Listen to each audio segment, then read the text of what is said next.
नमस्कार, जय हिंद, वंदे मातरम। सभी का अभिनंदन है जीजीडी प्लेटफॉर्म पर। तो आपका जो टॉपिक चल रहा है दोस्तों, वो चल रहा है विशेषण। और कल की क्लास काफ़ी लंबी हुई थी लेकिन बहुत अच्छी हुई। उम्मीद करता हूँ आप सबको टॉपिक जो है वो समझ भी आ रहे होंगे और समझ आने भी चाहिए, क्योंकि पढ़ा हुआ आपके तीसरी क्लास से है। बस उसमें जहाँ आपके मतलब चलते चलते दिक्कत आ जाती है कि इस शब्द में कौन सा सर्वनाम होगा, कौन सा विशेषण होगा, कौन सी संज्ञा होगी। तो बस वही डाउट क्लियर करना है, वही आपको ट्रिक मतलब यूँ है ना कैच करवानी है कि हाँ इस तरह से आप इसका आंसर निकाल सकते हो। तो आज हमने कल जो भी पढ़ा, गुणवाचक विशेषण में कोई विशेष बात नहीं है। उद्देश्य विशेषण पहले आता है, विधेय विशेषण बाद में आता है। प्रविशेषण विशेषण की भी विशेषता बताता है। हमने गुणवाचक पढ़ा, उसमें रंग, रूप, आकार, स्वाद वगैरह विशेषता आती है, जितने भी वो बिल्कुल अलग ही चलता है अपने आप में। और उसकी जरूरत कहाँ पड़ती है? उसकी जरूरत भाववाचक संज्ञा में, जब वहां कंफ्यूजन होता है ना, तब वो गुणवाचक काम आता है, बाकी वो कहीं काम नहीं आएगा। अब रही बात अनिश्चित संख्या, अनिश्चित परिमाण, निश्चित परिमाण, निश्चित संख्या। ये थोड़ा सा क्या है, एक उलझाने वाली चीज है। तो इसको लेकर भी हम 5-7 वाक्य करते हैं। आइए और ये लीजिए। हाँ, तो आपके सामने 5-6 वाक्य लिखे हुए हैं। इससे 2-4 डाउट भी मैं क्लियर कर दूंगा और साथ में आपको इनका आंसर भी बताना है। तो अब आप फटाफट पहले का आंसर बताइए। पहला है, मुझे थोड़े से रुपए चाहिए। अब यहां पर मुझे आप बताएंगे इसमें कौन सा विशेषण है। मुझे थोड़े से रुपए चाहिए, मुझे आप यहां बताओगे यहां पर कौन सा विशेषण है। तो जल्दी से आंसर कमेंट में। यूं चलने चाहिए। आप जीजीडी प्लेटफॉर्म पे बैठे हो, कोई मतलब ऐसे शांत सुस्त क्यों बैठे रहते हो? कल मैंने लास्ट में प्रश्न पूछे, कोई 4-5 आंसर आ रहे थे। लरे मतलब इस शरीर ने थोड़ा दोरो करिया करो, इन्हें सोरो मत रखो, इन्हें सोरो बहुत रखो। यानी मतलब आराम से कौन कमेंट करे, आराम से ऐसे बैठ जाते हैं और मोबाइल रख लिया, आराम से देख रहे हैं। कोई ऐसे टेबल पर लाइब्रेरी में सोता सोता देख रहा होगा, ऐसे नहीं। थोड़ा सा एक्टिव रहा करो। सक्रिय जितने रहोगे उतना ही फायदा होगा। तो मुझे थोड़े से रुपए चाहिए। आपको जो परिमाणवाचक, संख्यावाचक विशेषण जब हम करते हैं तो एक चीज का विशेष ध्यान रखना है। और वो विशेष ध्यान क्या रखना है कि जो भी आपको जहां पर भी विशेषण दिखाई दे कि हाँ है, तो यहां ये विशेषण कौन सा है ये बाद में पहचानेंगे, तो उसके बाद वाली संज्ञा पे आपकी नजर चली जानी चाहिए, यानी विशेष्य पे आपकी नजर जानी चाहिए। अगर विशेष्य पे नजर नहीं गई तो गड़बड़ हो जाएगी। अब आप देख लो, थोड़े से रुपए, तो रुपए क्या है? तो आप बोलोगे सर रुपए जो है वो संख्यावाचक काउंटेबल है, इसका मतलब। और थोड़े से अनिश्चित है, तो इसका मतलब यहां क्या हो गया? अनिश्चित संख्यावाचक। क्यों? क्योंकि थोड़े से कितने से अनिश्चित है और रुपए काउंट होते हैं, इसलिए संख्यावाचक। उसके बाद में है कि कुछ मिठाई मेरे लिए भी रखना। तो विशेषण तो ये हमें पता है, लेकिन हम इस पे गौर करेंगे कि कुछ मिठाई मेरे लिए रखना। अब मिठाई काउंटेबल है या फिर नहीं है, इसको आप देखिए। तो आपने कभी भी ऐसा बोला है दुकान पे जाकर, भैया 5 जलेबी दे दे, 4 लड्डू दे दे, 4 कतली दे दे, 2 रसगुल्ले दे दे? नहीं। ये शादी ब्याह में जरूर बोलते हो, शादी ब्याह में कहते हो 2 कतली 2 लड्डू, इस तरह से। लेकिन हिसाब से नियमानुसार कुछ जो है उसके बाद मिठाई है, वो परिमाण है, मात्रा मापी जाती है। तो ये अनिश्चित जो है परिमाणवाचक है, उलझना है ही नहीं। ये जो तुम्हें उलझाते हैं या एग्जामिनर तुम्हें उलझाता है, वो नहीं उलझाता है। वो तो आपको एक सरल सा वाक्य देता है, उलझते आप खुद हो, वो नहीं उलझाता है भाई। हमने मेन पॉइंट कैच कर लिया, उसके बाद उसकी इतनी हिम्मत कि हमें विशेषज्ञ, बात आती है कि वो अपने सब्जेक्ट के विशेषज्ञ हैं। आपकी विशेषज्ञता में कहां कमी है? विशेषज्ञ और जो भाई हम में और आप में अंतर कितना है? बस सीट का अंतर है। बात समझ रहे हो? आप जिस दिन ये एक एग्जाम है, लक्ष्मण रेखा क्लियर कर लोगे, उस दिन आप स्टूडेंट से स्टाफ साथी कहलाओगे। इतना सा अंतर है। तो घमंड किसी चीज का नहीं होना चाहिए। आप बस सब्जेक्ट को नियमित क्रमबद्ध तरीके से पढ़ते रहो, उसके ट्रिक्स समझते रहो। अपने आप जो है पेपर में एक पार्ट ऐसा होना चाहिए, सब होता है ना, वो उसी का सिलेक्शन होता है जिसपे आपकी कमांड बहुत अच्छी होती है। और ये एक पार्ट ऐसा है जिसपे आप कमांड अच्छी कर सकते हो। मैं आपको वो सब बता दूंगा जो पेपर में आता है आप कर लो। हाँ, मैं आपको विद्वान नहीं बनाऊंगा, ये बात मेरी क्लियर है। आगे देखिए, कुछ लोग सभा में उपस्थित थे। चलिए, यह है विशेषण और इसके बाद लोग है। लोग काउंटेबल है या नहीं है? तो बोला सर काउंटेबल है। तो ये लीजिए साहब, अनिश्चित संख्यावाचक। है ना। मैं एक स्टूडेंट की दृष्टि से देखता हूं कि एक अभ्यर्थी इस प्रश्न के बारे में क्या सोचता है, एक अभ्यर्थी को पढ़ते समय क्या दिक्कत आती है, क्योंकि अभी भी वो, जैसे हम बीएड करते हैं तब बोलते हैं ना कि मैं छात्र शिक्षक हूं, ऐसे बोलते हैं कि कुछ, है ना, छात्र मतलब छात्र भी हूं शिक्षक भी हूं, ऐसा ही शायद बोलते हैं, अब काफी समय हो गया। तो वो चीज है कि अभी भी हम कंपटीशन से जुड़े हुए हैं और इसी कारण जो है पढ़ते हैं तब ये सोचते हैं अच्छा स्टूडेंट को ये कमी आती है, अच्छा ये प्रश्न एग्जामिनर, मतलब स्टूडेंट की दृष्टि से भी पढ़ते हैं और एक टीचर की दृष्टि से भी, टीचर की दृष्टि से कि ये बात बच्चों को बतानी है, स्टूडेंट की दृष्टि से कि ताकि ये चीज, अच्छा हमें दिक्कत आ रही है कि यहां उलझ सकता है बच्चा तो वो चीज बता दो। जैसे अगला ही वाक्य इसी प्रकार का है, आपने नोटिस किया होगा कि अपने आसपास कुछ चीजें ऐसी होती है जो हम तोल के भी लेते हैं और काउंट करके भी लेते हैं, है ना। तो उनके लिए हमें क्या करना चाहिए, तो सर आम जैसे आपने बताया, तो आम तो सर हम गिन के भी लेते हैं, भैया 2 आम दे दे, है ना, घर में भी 2 आम दे दो, और काउंट तोल के भी लेते हैं, फिर हम कैसे करेंगे। तो आप इस बात को यहां समझ लीजिए, हमने अगर वाक्य में आपके यूं आया कि कुछ आम मेरे लिए लाओ, तो अब ये क्या है, कुछ आम क्या है, अनिश्चित परिमाण, क्या है, अनिश्चित परिमाण, सॉरी सॉरी सॉरी सॉरी, ये बस यही गड़बड़ हो जाती है, ये यही गड़बड़, कुछ आम लाओ यानी अनिश्चित संख्या क्या हो जाती है, क्योंकि अब आम काउंटेबल है, अब कुछ आम लाओ मतलब 2 लाऊं, 4 लाऊं, 5 लाऊं, 10 लाऊं, ये गणनीय है, गिने जा सकते हैं। लेकिन अगर यही आम इस तरह से आए कि कुछ किलो आम लाओ, देखो अंतर समझना, सीधा पूछ ले कुछ आम लाओ, कुछ सेव लाओ, कुछ लड्डू लाओ, तब तो वहां पर अनिश्चित संख्यावाचक ही होगा। और अगर आपसे डायरेक्ट पूछ ले कि कुछ किलो आम, है ना, कुछ किलो लड्डू, कुछ किलो, इस तरह से, तब वहां पर उस कंडीशन पे, क्योंकि यहां पर ये एक मात्रा सूचक शब्द दे देता है, चाहे वो किलो हो, टन हो, है ना, कुछ भी हो, तो यहां पर ये क्या हो जाता है, अनिश्चित परिमाण। बस इस चीज को थोड़ा सा समझ लेना, क्यों कुछ चीजें तोल में भी आती है और काउंट में भी आती है, तो सीधे पूछे तो वहां पर संख्या है, और यहां पे अगर मात्रा सूचक कोई माप दे दे तो वहां पर आप क्या कर दोगे, परिमाण कर दोगे। फिर है प्रतिदिन जल्दी उठने की आदत डालो, ये तो अच्छी बात है, प्रतिदिन, तो यहां पे क्या है, प्रति दिन की क्या विशेषता है, प्रतिदिन जल्दी उठें, तो यहां पे ये अनिश्चित है या निश्चित है कि प्रति कौन से प्रति, ऐसा नहीं है। हमने कल पढ़ा था, क्या पढ़ा था कि निश्चित जो संख्यावाचक है, निश्चित संख्यावाचक में एक पढ़ा था हमने जिसका नाम था प्रत्येकवाचक, और प्रत्येकवाचक में इसी प्रकार के शब्द थे, हर, प्रति, प्रत्येक, है ना, तो ये हो गया निश्चित संख्यावाचक। फिर आप देखेंगे सब्जी में थोड़ा सा नमक डालना, तो ये रहा सा विशेषण, हमने बात की, इसके आगे वाली संज्ञा पे दिमाग डालना है, तो ये देखा नमक। अब नमक कैसे, नमक जो है आप गिन के तो दाने लेते नहीं हो कि नमक 5 दाने नमक डालना, मात्रा है, तो ये थोड़ा सा और आ गया, तो थोड़ा सा कितना सा, तो ये क्या हो जाएगा, अनिश्चित परिमाण, ये लीजिए। तो इस तरह से, और फिर पेपर में क्या, वो आपने अगर हिंदी साहित्य वाले स्टूडेंट्स हैं तो आपने वो पढ़ा होगा भक्तिन पाठ महादेवी वर्मा का, जिसमें वो जो भक्तिन होती है वो कहती है और शहर वाले क्या कलाबत्तू खाते हैं, तो ठीक वैसे ही, और फिर एग्जामिनर जो विशेषज्ञ होते हैं क्या कलाबत्तू देते हैं क्या पेपर में, ऐसे ही उदाहरण होते हैं। अब आपको लग रहा है सर ये तो बहुत इजी है, इजी नहीं है, पेपर में भी ऐसे ही आते हैं। रीजन क्या होता है, दबाव, परीक्षा का दबाव, बेरोजगारी का दबाव, एग्जाम सेंटर का दबाव, है ना, सिलेक्शन होना चाहिए इस बात का दबाव, घर वालों के प्रेशर, जो घर वालों का होता है वो दबाव, ये सारा दबाव जब होता है ना, तो हमें जलालाबाद भी मोमिनाबाद दिखाई देता है ना, सामने जलालाबाद लिखा हुआ है लेकिन हम उसे मोमिनाबाद पढ़ रहे हैं, लिखा हुआ जयपुर है हम जोधपुर पढ़ रहे हैं, ये दबाव है। सर ये मैंने कैसे कर दिया,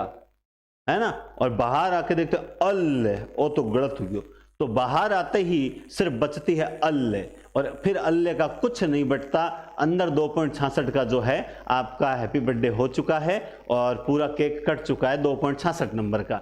तो इसलिए सोच समझ के पेपर अटेंड करने का तरीका भी जो है वो याद रखें। मैं अक्सर बताता हूं कि हर पेपर में 15 से 20 हाबू आते हैं और वो 15 से 20 हाबू हमें डराते हैं और डराकर हमारे पीछे के 85% पेपर की जो है वट लगा देते हैं। तो उस चीज़ को आप विशेष ध्यान रखें, एकदम सहजता से पेपर अटेंड करना है। अब आइए हम पढ़ते हैं संकेतवाचक सार्वनामिक विशेषण, है ना। संकेतवाचक या सार्वनामिक, या इसका दूसरा एक नाम और भी है, हमने कल वहां पढ़ा था स्टार्टिंग में, निर्देशवाचक विशेषण। ये सबसे इंपॉर्टेंट विशेषण है। क्यों है इंपॉर्टेंट? क्योंकि ज्यादातर विशेषण टॉपिक में यहीं से प्रश्न आते हैं।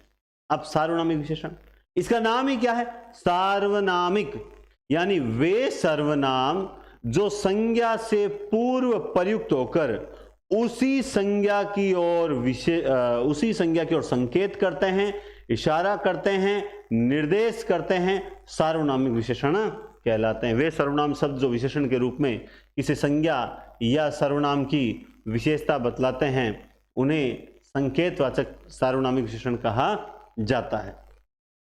ठीक है। अब आप ये सारे जो है ना, यह, वह, ये, वे, इस, उस, कोई, कुछ, कौन, क्या, किसी, जो, वह, जिस, ये सारे के सारे क्या है? सार्वनामिक विशेषण है। और ये हम जो है आप जानते हैं कि सर्वनाम में पढ़ते आते हैं। अब इसके अंतर को कैसे समझोगे? पहले मैं जो है मेरी ओर से बताऊंगा, मैं यहां बता दूंगा, ठीक है। आप इस चीज को समझना, आप इस चीज को समझना, देखना। मैंने एक लिखा, यह घर मेरा है और यह मेरा घर है। दो वाक्य लिखे, एकदम डिट्टो है, सेम वाक्य है।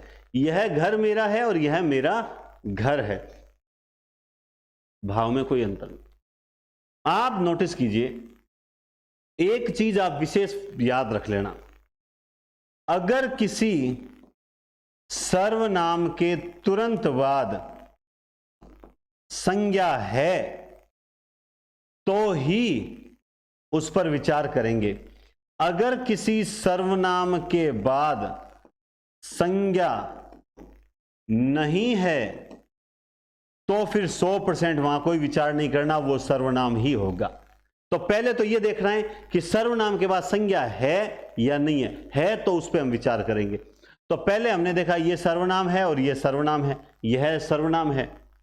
अब यह के बाद संज्ञा कहां है? यहां संज्ञा, यहां संज्ञा नहीं। इसका मतलब ये तो सर्वनाम है, क्लियर है, एकदम क्लियर है कि ये सर्वनाम है, क्योंकि इसके सर्वनाम के बाद संज्ञा है ही नहीं, तो ये तो सर्वनाम हो गया। अब बात करते हैं यह घर पे। तो जब कोई सर्वनाम उसके बाद आने वाली संज्ञा की ओर संकेत करता है तो वहां सार्वनामिक। जैसे यह घर मेरा है, तो यह शब्द किसके लिए आया? इस घर के लिए आया। यह शब्द किसके लिए आया? घर के लिए आया। इस कारण से जो है यहां पर क्या हो गया? सार्वनामिक विशेषण हो गया। तो आपको इस चीज पे थोड़ा सा फोकस करना ही पड़ेगा। और अब हम देखो इसके उदाहरणों पे चर्चा करते हैं, और ये चीज आपको समझ आ गई, मतलब आप विशेषण में अब अटकोगे नहीं, ठीक है ना, विशेषण में फिर अटकोगे नहीं। हाँ चलिए ये रहा। आप देखिए पहला उदाहरण है, जैसे यहां पे रखा, यह पुस्तक मुझे दो। यह सर्वनाम है, यह सर्वनाम है, और यह शब्द किसके लिए आया? पुस्तक के लिए। यह पुस्तक मुझे दो, तो ये क्या हो गया? सर्वनाम विशेषण। और अगर यूं आता, यह मुझे दो, तब यहां पर यह क्या हो जाता? सर्वनाम हो जाता। लेकिन यह के तुरंत बाद पुस्तक और आ गई, संज्ञा आ गई। सर्वनाम के तुरंत बाद क्या आ गई? संज्ञा। और वो सर्वनाम भी किसी के लिए आया? संज्ञा के लिए। आगे देखिए, कोई आदमी मिलने आया है, तो यहां पे कोई शब्द किसके लिए आया? आदमी के लिए। और अगर ये वाक्य यूं आता, कोई मिलने आया है, कोई मिलने आया, अब क्या करोगे? अब ये सर्वनाम है, कोई में कौन? कोई, लेकिन कोई आदमी मिलने आया है, अब संज्ञा आ गई, तो अब ये सर्वनाम विशेषण। दरवाजे पर कौन व्यक्ति खड़ा है, ठीक है। अब कौन सर्वनाम है, किसके लिए आया है? व्यक्ति के लिए। अगर ये बात यूं होती ही, कि दरवाजे पर कौन खड़ा है। अब ये प्रश्नवाचक है, अब ये क्या है, प्रश्नवाचक है। लेकिन दरवाजे पर कौन व्यक्ति खड़ा है, अब कौन के बाद क्या आ गया, व्यक्ति, तो ये क्या हो गया, सार्वनामिक। किस लड़के ने चोरी की, तो यहां पे कौन से किस बनता है आप जानते ही हैं, है ना, किस लड़के ने चोरी। अब अगर सीधा यूं होता कि किसने चोरी की, तो यहां पर ये क्या हो जाता, सर्वनाम। लेकिन किस लड़के ने चोरी की, अब ये किस जो शब्द है किसके लिए आया, लड़के के लिए आया, तो यहां पर ये हो गया सार्वनामिक। ठीक है। जो साइकिल मैंने कल खरीदी थी वह खो गई, तो जो साइकिल, देखो ये बहुत बढ़िया उदाहरण है, क्योंकि अक्सर ऐसा उदाहरण देखते ही हम लोग जो है तुरंत इसको संबंधवाचक में डाल देते हैं। जो मैंने मतलब जैसे जो मैंने कल खरीदा था वह खो गया, जो मैंने कल खरीदा था खो गया, अब ये सर्वनाम है। लेकिन जो साइकिल मैंने कल खरीदी थी वह खो गई, अब जो किसके लिए आया है, साइकिल के लिए आया, तो यहां पे ये क्या हो जाएगा, सार्वनामिक विशेषण हो जाएगा। ये चीज आपको समझनी, अभी तक 2-4 प्रैक्टिस और करनी पड़ेगी अपने को, और मुझे इसके लिए क्या करना पड़ेगा, मुझे इसके लिए मिटाना पड़ेगा। ये इसलिए मिटाना पड़ेगा क्योंकि ये आपको बता चुका हूं, आपको समझ भी आ चुका है ना। चलो इधर इधर से मिटा देते हैं ताकि बाद में आप देखते रहें। अब एक बात समझना,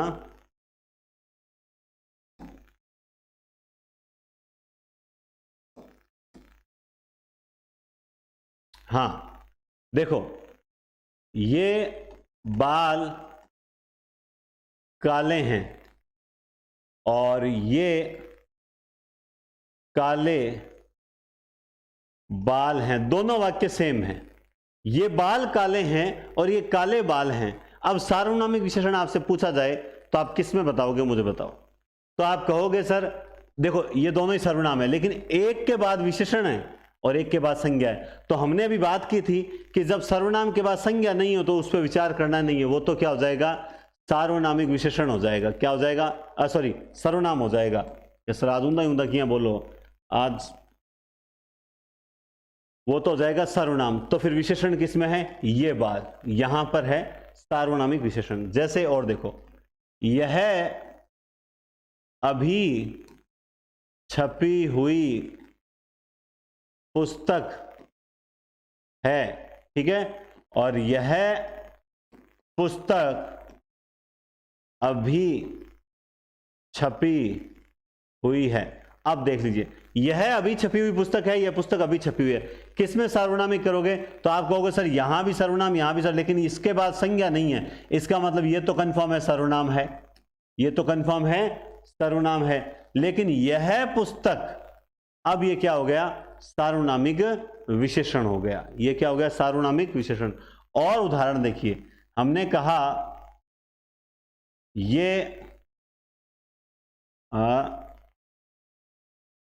ये मुझे डरा रहे हैं, ये लोग मुझे डरा रहे हैं। देखना बात को समझना, ये मुझे सीधा सर्वनाम आ गया पीछे वापस, तो ये हो गया सर्वनाम। लेकिन इस सर्वनाम के बाद क्या आ गई, संज्ञा आ गई, समूहवाचक संज्ञा आ गई, तो अब ये क्या हो गया, सार्वनामिक विशेषण हो गया। तो आपको पहले तो ये ध्यान रखना है कि किसी सर्वनाम के बाद अगर संज्ञा नहीं है फिर तो वो सर्वनाम ही है, और अगर संज्ञा हो तो उस पर विचार करेंगे। मैंने ये नहीं कहा है कि और अगर संज्ञा हो तो वहां सार्वनामिक विशेषण होगा, मैंने ऐसा बिल्कुल नहीं कहा है। मैंने कहा तो हम विचार करेंगे। तो सर ये बात बोलने के पीछे आपका क्या रीजन है, हाँ ये आप पूछ सकते हो कि इस बात को बोलने के पीछे क्या रीजन है, ये क्या रीजन है। चलिए अब इसको देखते हैं। मैं इसको मिटा रहा हूं क्योंकि देखो जो रेगुलर क्लास लेगा उसे तो ये कुछ चीजें, मैंने इसीलिए कहा ना कि मुझे क्लासेस सीधी पढ़ाने वाली ज़्यादा बेस्ट लगती है, उसमें हम अपने इच्छानुसार उदाहरण लिख सकते हैं। ये स्क्रिप्टेड क्लासेस होती है, पीछे से लिखा हुआ एज इट इज़, उसको समझाना थोड़ा सा मुश्किल होता है, इसीलिए फिर भी कोशिश कर रहा हूँ कि वाइट जो है पेज लेकर आता हूँ। दूसरी बात ये भी है कि जैसे संधि टॉपिक आएगा ना, तो जो अपनी टेस्ट सीरीज भी जो लॉन्च की है जिसमें आपको नोट्स अवेलेबल कर रहे हैं, उसमें बाकी सारे नोट्स हैं, उपसर्ग के, प्रत्यय के, समास के भी क्या शब्द लिख दिए, व्याख्या नहीं की, ताकि वो आपसे हाथों हाथ करवाएंगे। और इसके अलावा भी जैसे उसमें थोड़ा उदाहरण एक्स्ट्रा लिखे हुए हैं भाई। समास में जैसे मान लो यहाँ मैंने एक कर्म तत्पुरुष के 10 उदाहरण बता दिए, वहाँ 15 लिखे हुए। इस तरह से नोट्स का थोड़ा फायदा होता है। तो उसमें संधि के नोट्स मैंने नहीं डाले, क्यों? क्योंकि संधि पूरी व्हाइट बोर्ड पे हो तो जितना ज़्यादा बेस्ट है, मतलब अपने बोर्ड पे हो ज़्यादा बेस्ट है। अब बात करते हैं, हाँ, तो मैंने कहा कि अगर किसी सर्वनाम के तुरंत बाद संज्ञा आ जाए तो विचार करेंगे, और नहीं आए तो सर्वनाम है। विचार करने का क्यों कहा वो देखिए, मैंने इसलिए कहा कि देखो यह अलमारी मेरी है, बात को समझ जाना, और यह अलमारी में रख दो। पहले इसको समझ जाना, पहले क्या करना, इसको समझ जाना। देखो यह अलमारी मेरी है, यह अलमारी मेरी। अब क्या हुआ, और एक और लिख देता हूं ना, एक और लिख देता हूं। यह मेरी अलमारी है, 3 लिख देता हूं, ठीक है। अब देखो मैंने आपसे कहा था अगर किसी सर्वनाम के तुरंत बाद संज्ञा नहीं आए तो उस पर विचार करना ही नहीं है, वहां तो क्या होगा, सर्वनाम होगा। तो चलो ये तो हो गया क्लियर, सर्वनाम है इसमें, क्योंकि यहां सर्वनाम के तुरंत बाद संज्ञा है ही नहीं, यह के बाद मेरी आ गया, तो ये तो विचार करना ही नहीं है, सर्वनाम है। अब मैंने ये कहा कि अगर यह के बाद यानी सर्वनाम के बाद संज्ञा आ जाए तो विचार करना है, डायरेक्ट सर्वनामिक विशेषण मत कर देना, क्योंकि हम यही होता है कि हम इतना ही पढ़ के जाते हैं और गड़बड़ कराते हैं। देखो अब विचार कैसे करोगे आप, ये देखिए यह अलमारी मेरी है, मैंने इसकी ओर इशारा किया, यह अलमारी मेरी है। तो अब ये जो यह शब्द है वो किसके लिए आया है, अलमारी के लिए। किसके लिए आया है, अलमारी के लिए, ठीक है। अब नीचे वाला पढ़ के देखो, यह अलमारी में रख दो। अब देखना, यह अलमारी में रख दो, यह अलमारी में। अब ये जो यह शब्द है जो सर्वनाम है, क्या अलमारी के लिए आया कि नहीं, ये इस पेन के लिए आया, ये इस पेन के लिए। मैंने कहा इसको मैंने कहा पेन अलमारी में रख दो, इसकी बजाय मैंने इसको क्या कहा, यह अलमारी में रख दो। अब यह शब्द जो है वो किसके लिए आया, पेन के लिए आया। तो यहां पर जो है कहीं ना कहीं क्या है, सर्वनाम ही है। बोला कैसे, तो आपको मैंने बता दिया। देखो इन दोनों को पढ़ के भाव समझना, यह अब ये अलमारी है, यह अलमारी मेरी है, तो यह शब्द किसके लिए था, इसी अलमारी के लिए था। और यह अलमारी में रख दो, अब यह शब्द अलमारी के लिए नहीं है। इस चीज को हम लोग समझते नहीं हैं और गलत करके आ जाते हैं। बात समझे? चलो इसको मैं यूं समझाता हूं। मैं इस पेन के बारे में बोलता हूं, बार बार पेन दिखा रहा हूं ना, देखना समझना। यह पेन मेरा है, एक वाक्य। यह पेन के पास रख दो, ये 2 वाक्य। और यह मेरा पेन है, ये लीजिए 3 वाक्य मैंने फिर लिख दिए। समझना इस बात को, है ना। ये समझ गए तो सर्वनाम 90% क्लियर हो गया। अब देखो सबसे पहले तो इसके पे गौर करो, यह के बाद संज्ञा है ही नहीं। अगर सर्वनाम के बाद संज्ञा है ही नहीं तो क्लियर बात है वहां पे सर्वनाम ही होगा। ये तो हो जाता है एकदम 100% वाला काम। अब यह पेन मेरा है और यह पेन के पास रख दो। अब यह के बाद में दोनों जगह पेन है। अब इस पर विचार, तो अब मैंने इसकी ओर इशारा किया और मैंने क्या कहा, यह पेन मेरा है, यह पेन। तो यह शब्द किसके लिए आया, इसी पेन के लिए है। यह पेन मेरा है, यह सार्वनामिक विशेषण है। और फिर मैंने क्या कहा, यह पेन यहां रखा हुआ है और मैंने क्या कहा, मैंने इस हाइलाइटर की ओर इशारा करते हुए कहा, यह पेन के पास रख दो। तो अब जो यह शब्द आया किसके लिए आया, हाइलाइटर के लिए आया, ना कि पेन के। यह पेन के पास रख दो। बस इस लॉजिक को आप समझ लोगे, आप चाहे कितना ही क्लिष्ट वाक्य बना ले सार्वनामिक विशेषण का, आप कभी भी गलत नहीं करके आओगे। ये बात समझ लो। तो यह पेन के पास रख दो, यानी यहां पर ये किसी और चीज के लिए आया है, इसलिए यहां पर भी क्या है, सर्वनाम है। और यह पेन यहां पर क्या हो जाएगा, सार्वनामिक विशेषण हो जाएगा। जिनको पहले से आता था उनको यह पता चल गया कि सर आपने बहुत अच्छे तरीके से समझा दिया, और जिनको नहीं आता था, ये गलती करते थे, उनके लिए आज ये बहुत बेस्ट क्लास साबित होगी। ये मैं दावे के साथ कह सकता हूं, उनके लिए ये 100% दावे के साथ कह सकता हूं कि ये बेस्ट से भी सुपर बेस्ट क्लास जो है वो साबित होगी। क्लियर है, कोई डाउट नहीं है। तो अब हालांकि मैं आपको प्रैक्टिस, जैसे ये प्रैक्टिस करवाई वैसे और भी प्रैक्टिस करवाऊंगा, आप निश्चिंत रहें, ठीक है। तो अब ये हुआ सार्वनामिक विशेषण, ये हो गया, ओके। अब समझना व्यक्तिवाची विशेषण, व्यक्तिवाचक संज्ञा को पकड़ लो व्यक्तिवाची विशेषण के लिए। भारत से, भारतीय से भारत, जयपुर, जापान, अजमेर, ठीक है, बनारस, मोस्टली ये स्थानवाचक ही होती है, मोस्टली, ठीक है, कश्मीर, ठीक है, बीकानेर आदि। तो व्यक्तिवाचक संज्ञाओं से जब विशेषण बनाए जाते हैं तो वो व्यक्तिवाची विशेषण कहलाते हैं। ये कोई विशेष नहीं है, एनसीईआरटी में 5वीं संज्ञा ऐड कर दी, बाकी इसमें ऐसा कुछ भी नहीं है जो आप गलत करके आओ। बस ध्यान इसलिए रखना है क्योंकि ये सभी चीजें गुणवाचक विशेषण में शामिल होती थी पहले, लेकिन गुणवाचक में से निकाल के एक अलग विशेषण बना दिया। तो अगर ऑप्शन में व्यक्तिवाची विशेषण नहीं है तो ये सारे विशेषण कहां चले जाएंगे, गुणवाचक में। जैसे कैसे, मैं बताता हूं।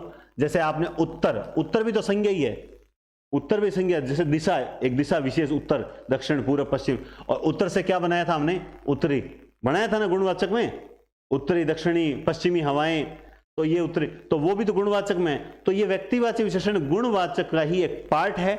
अगर ऑप्शन में मान लो आपसे जयपुर का पूछ लिया और ऑप्शन में व्यक्तिवाची विशेषण है तो ठीक है, आप ये कर दो। अगर ऑप्शन में ये नहीं है तो अल्ले सर हमने तो उसमें पढ़ा था, किस में करें, तो गुणवाचक में कर दो।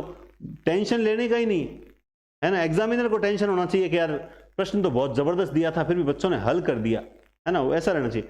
भारतीय जनता, ये लो साहब भारत से भारतीय होना। बीकानेरी भुजिया, ये लो साहब बीकानेर से बीकानेर। तो ये सारी चीज क्या हो गई, ये हो गई व्यक्तिवाची विशेषण। इसमें ऐसा कुछ भी नहीं है जो अपने समझने लायक हो। बात समझ गए आप। अब आइए, तो पांचों विशेषण हो गए।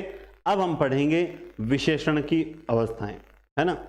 देखो, हो सकता है कल की क्लास जो आएगी ना, उस क्लास में मैं आपको जो है क्रिया स्टार्ट करेंगे कल अपन, और क्रिया की पहली, दूसरी, तीसरी, या बल्कि 3 क्लास में जरूर कहूंगा, तीनों इंपॉर्टेंट है। आपको अकर्मक सकर्मक आती होगी, मैं ये नहीं कहता आपको अकर्मक सकर्मक आती होगी, लेकिन आपको अकर्मक सकर्मक के पहले में कल 5 वाक्य दूंगा, पांचों के पांचों आप सही कर देते हो तो इसका मतलब आप एकदम जो है वो अच्छे से अकर्मक सकर्मक। अगर एक भी गलत करते हो तो फिर क्लास पूरी देख लेना, क्योंकि मुझे पता है कि कहां आपसे गलती हो सकती है।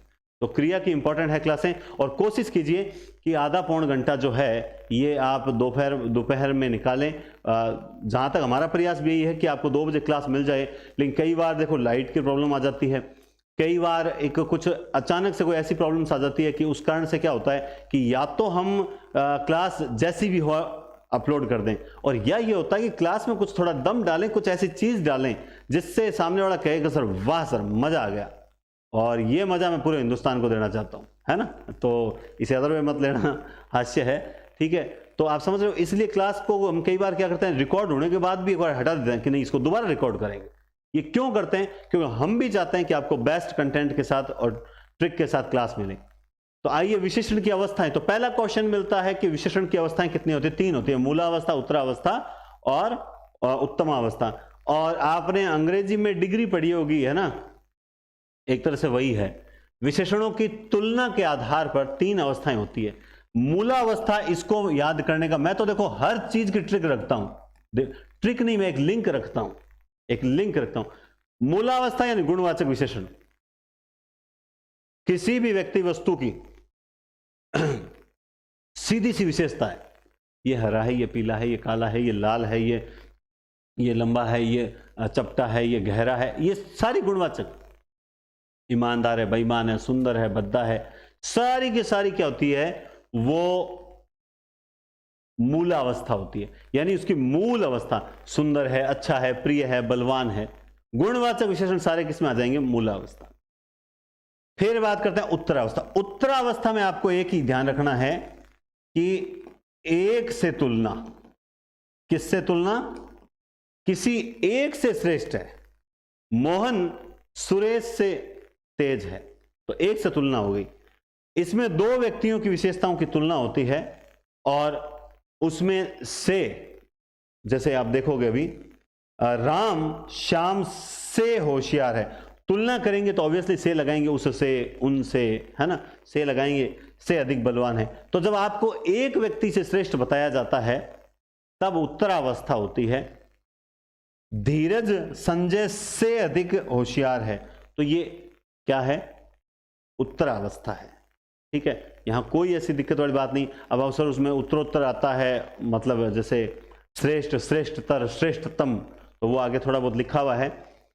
अवस्थाएं मतलब 0.1% एग्जाम में पूछी जाती है, क्योंकि लगभग सारे बच्चे सही करके आते हैं, क्योंकि इसमें ऐसा कोई क्वेश्चन बनता नहीं है। फिर बात करते हैं उत्तमावस्था की। उत्तमा, इसमें दो से अधिक व्यक्ति, मतलब इसमें क्या किया जाता है, सर्वोत्तम मान लो आप, सबसे बेस्ट, सबसे उत्तम। क्लास में सुरेश सबसे उत्तम है, अब ये क्या हो गई, उत्तमावस्था। राजेश सबसे बलवान है, बीकानेर निकटतम है। देखो इसमें ये एक चीज और है कि जो इसमें लास्ट में श्रेष्ठतम लगता है, तो अपने उसमें उत्तरावस्था में तर लगता है, श्रेष्ठतर, श्रेष्ठतम, समझ गए, श्रेष्ठतर से, तो निकटतम, तो पीछे ये तम अगर आता है तो इसका मतलब ये उत्तम अवस्था है, क्योंकि बीकानेर हमारे सबसे निकटतम है, इसका मतलब सबसे निकट है। भाई मैं यहां हूं और मुझे शहर जाना है, इधर बीकानेर है, इधर जोधपुर है, इधर जयपुर है, इधर अजमेर है, और मुझे जल्दी से जल्दी सामान लेकर आना है, तो क्या भाई बीकानेर सबसे निकटतम है, यानी इससे निकट बाकी तीनों चारों नहीं है, सबसे निकटतम। यह कार्य बेहतरीन है, मतलब बेहतर, अगर बेहतर होता तो होता उत्तरावस्था। बेहतरीन है मतलब इससे बेस्ट कुछ है ही नहीं। उत्तम अवस्था कहती है कि इससे बेस्ट कुछ है भी नहीं। और हम जब टेस्ट लेंगे तो उसमें ऐसे 2-4 प्रश्न डालेंगे, थोड़े कठिन प्रश्न डालने का प्रयास करेंगे, फिर भी आप लोग सही कर दोगे। रीजन क्या, क्योंकि इसके बाकी जो ऑप्शन बनेंगे ना, वो ऑप्शन पता लग जाता है कि हाँ ये तो बिल्कुल भी नहीं होता है।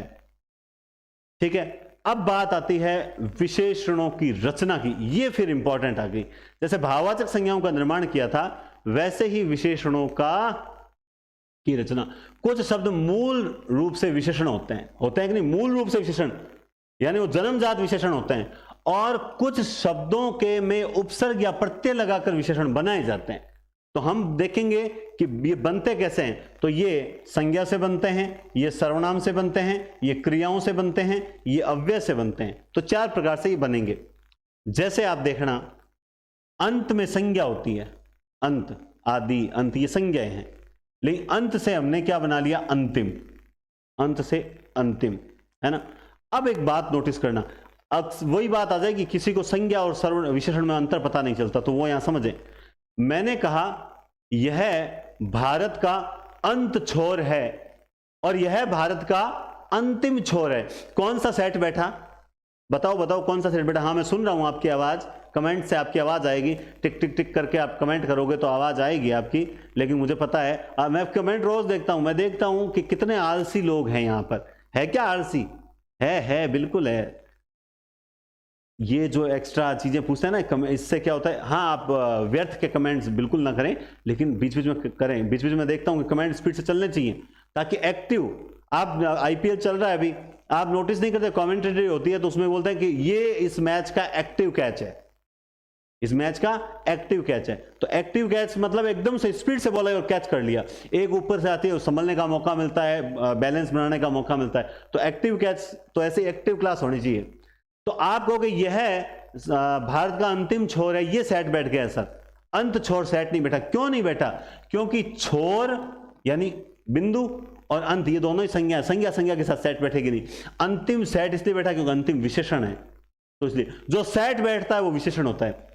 किताब से किताबी। अच्छा, मुझे जितना किताब ज्ञान है ना उतना तुम्हें नहीं है, तो और मुझे जितना किताबी ज्ञान है उतना तुम्हें। तो किताब ज्ञान होता है या किताबी ज्ञान होता है, पुस्तक ज्ञान होता है या पुस्तकीय ज्ञान होता है? तो आप कहोगे सर किताबी होता है, तो यह विशेषण है, सेट बैठा वो विशेषण। नव से नवीन, यह बिल्कुल नवीन है, यह बिल्कुल नव है। नव बैठेगा ही नहीं, क्योंकि नया, नव अलग चीज, नव से क्या बना, नवीन बना, नव से नवीन। नया क्या है, विशेषण है। अब आप कह दो सर नव नया एक ही होता, नहीं, शब्द जब चेंज होते हैं ना, ऐसे तो आंख है, चक्षु है ना, ये हम लोगों को पता ही नहीं है। हम लोग आज भी अनेकार्थ शब्द और पर्यायवाची शब्दों को एक ही समझते हैं। और सोच के देखना आप, पर्यायवाची में भी गाय के पर्यायवाची लिखे हुए होंगे और अनेकार्थी शब्द में भी गाय के अनेकार्थी लिखे हुए होंगे, आप नोटिस कर लेना। तो फिर सर ये दो टॉपिक अलग अलग क्यों बनाए? क्या पर्यायवाची अनेकार्थी में कोई भेद है या नहीं है? आपको समय देता हूं 2 दिन का, आप जिस भी किताब से, जहां भी, जिस सोर्स से आप पता करना चाहो, पता करके बताओ। आपको अगर किसी विद्वान द्वारा पता लगता है तो आप कहोगे वास्तव में बहुत गजब चीज है, ये भी बताता हूं। और नहीं पता लगे तो हम तो तैयार बैठे ही हैं। तो इसी तरह से हम शब्दों को ये ना सोचें कि आपने वचन लिंग पढ़े होंगे जहां पर मतलब कहीं कोई शब्द है वो स्त्रीलिंग में आ रहा है, लेकिन उसका दूसरा नाम अगर ले लेते हैं, पर्याय या अनेकार्थ, तो वो पुल्लिंग में हो जाता है। तो इस तरह से होता चलता है ना। जैसे रास्ता और बाट है ना, रास्ता और बाट तो दोनों अलग अलग हो गए ना, तो वो चीज है। तो इस तरह से संज्ञा से बनेंगे। और मैं कल क्लास जब लूंगा तो पहले वही बातें प्रैक्टिस करवाऊंगा, कुछ विशेषणों को आप संज्ञाएं और सर्वनाम दूंगा, फिर आप उनका विशेषण बनाओगे कल की क्लास में। वह सर्वनाम होता है वह से वैसा, वह से वैसा बनेगा, कैसे? वह सा गलत है, तो क्या हो जाएगा, उस सा, ये बिल्कुल सही है। लेकिन हम यहां किसी चीज के लिए बना रहे हैं तो क्या बन जाएगा, वैसा। वैसा मतलब वैसा, कौन से, कैसा, मैं से मुझसा, है ना, आप से आपसा। सर्वनाम का जब आप विशेषण बनाओगे तो सा लगेगा ही लगेगा पीछे, कोई डाउट नहीं है इसमें। फिर बात है क्रियाओं से। क्रिया है बेचना, बेचना क्रिया है, ना हटा दो धातु बच गया बेच। अब बेचना से क्या बनाया आपने, बिकाऊ। ये मुझे बेचना है, ये क्रिया है। बेचना से बिकाऊ, टिकना से टिकाऊ, उठना से उठाओ, कटना से सॉरी हाँ ये क्या हो गया, हाँ सही है, सही, बिकाऊ, ठीक है। और लड़ाकू, लड़ना से लड़ाकू, कमाना से कमाऊ, है ना, टिकना से टिकाऊ, ये भी सही है। और भी आ जाते हैं, जैसे पढ़ना से क्या बन जाएगा, पढ़ाई, भाववाचक है। पढ़ाकू विशेषण बन जाएगा। एक चीज और बता देता हूं, चलो यहां पर याद आ गई, वही बात है कई बार याद नहीं आती। क्या याद नहीं, देखो मोस्टली बताता हूं, आप जब भाववाचक संज्ञाएं बनाओगे, जब भाववाचक संज्ञाएं बनाओगे तो पीछे जो प्रत्यय लगेंगे, ता, त्व, अन, आवट, आहट, मुख्य रूप से ये प्रत्यय लगते हैं, ये मुख्य रूप से प्रत्यय लगेंगे, ठीक है। और जब आप विशेषण बनाओगे तो मुख्य रूप से प्रत्यय कौन से लगेंगे, इन, इक, इत, इय, उक, अक, है ना, और आकू, ये प्रत्यय लगते हैं मुख्य रूप से। आगे हम और भी देखेंगे, लेकिन ये प्रत्यय मुख्य रूप से लगते हैं। तो ये भी एक चीज होती है, जैसे बिकाऊ, आऊ प्रत्यय लग गया, ठीक है, लड़ाकू, आकू लग गया, ये सारे। अगर किसी के प्रति घबराहट, बनावट, सजावट, है ना, गुरुता, गुरुत्व और बचपन, तो ये सारी भाववाचक संज्ञाएं हैं। लेकिन जैसे इन से नवीन, इक से सामाजिक, इत से खंडित, इय से मानवीय, उक से भावुक, अक से लेखक, आकू से लड़ाकू, ये सारे क्या है, विशेषण बनाने वाले प्रत्यय हैं। तो ये भी हर टॉपिक हिंदी का एक दूसरे से जुड़ा हुआ है। जैसे जैसे कोई चाहता है कि मैं पहले टॉपिक में संज्ञा पढ़ी मैंने और संज्ञा पढ़ते ही मैं अब संज्ञा में पारंगत हो जाऊं, नहीं होगा। वो जब तक वहां तक नहीं पहुंचेगा, प्रत्यय तक नहीं पहुंचेगा, तब तक संज्ञा में पारंगत नहीं होगा। क्यों? क्योंकि हर टॉपिक कनेक्टेड है। आप जब वहां प्रत्यय पढ़ रहे होंगे तब वहां पर देखो ये भाववाचक शब्द ऐसे बनते हैं, तो आपका पीछे वाला संज्ञा टॉपिक रिपीट होगा। तो सोचा अच्छा, तो उस वक्त थोड़ी चीजें मेरे समझ नहीं आई थी, अब मेरे और समझ आ गई। ये कनेक्टेड टॉपिक है। अब अव्यय, आपको पता है बाहर अव्यय है, अब जैसे अव्यय आपने पढ़ा ही नहीं है, लेकिन यहाँ विशेषणों में हमने तो पढ़ने पड़ गए कि भाई अव्यय से बनते हैं। तो जब आप अव्यय पढ़ोगे तब आपको आएगा अच्छा हाँ ये तो स्थानवाचक क्रिया विशेषण अव्यय है, और बाहर से बाहरी, आगे से अगला, भीतर से भीतरी, ऊपर से ऊपरी, है ना।